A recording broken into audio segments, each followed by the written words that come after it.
জন্য চিড়ে ফাড়া জাল সাগরে ফালাইতে হয় না। সাগরে চিড়ে ফাড়া জাল ফালাইলে কি অবস্থা হয় এটা এখন বুঝলেন। বেগেলাম বেগেলাম বেগেলাম আল্লাহ, তোমাকে ভাগ্য ভালো যে তোমরা আমার সামনে পড়ছো, বুঝছো? হ্যাঁ জেতা আছে, জেতা আছে, তিনটা তিনটা তিনটা। সুন্দরভাবে সুন্দরভাবে এই সুন্দরভাবে কাটতে ছাড়াই দাও। আল্লাহু আকবার। তোমাকে ভাগ্য ভালো, নাইলে কোনো জাইলেরা তোমাকে যারা চাপতে না, বুঝছো সোনারা? তোমরা আমার জন্য দোয়া করবা, আমি সাগরে আইলে যেন বেশি বেশি মাছ পাই। ওই কলার দেওয়া আসতে গায়ে যেন পোষ না লাগে, গায়ে যেন পোষ না লাগে। হ্যাঁ সুন্দরভাবে ছাড়াই দেয়।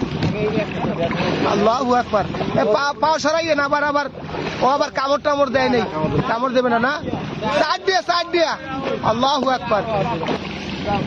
যাও ওই ঠ্যাং দেয়, ওই ঠ্যাং দেয়। যাও রাহ, তুমি একটু থামো, একসাথে যাও কাকু। এইটা এইটা এইটা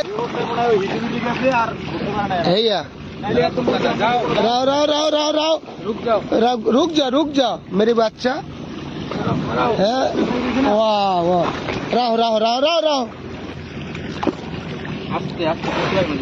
আস্তে আস্তে, গায়ে যেন পোষ না লাগে। হ্যাঁ আল্লাহু আকবার। এটা কি কাম কও মানুষের? এইভাবে কি সেরা ফাটা জাল সাগরে ফালাইতে খাইছে আল্লাহই জানে। আল্লাহু আকবার। হ্যাঁ এই জন্য সেরা ফাটা জাল সাগরে ফালাইতে হয় না। দেই ছোটটা একটু উড়ান লাগবে, আমি একটু ধরতাম।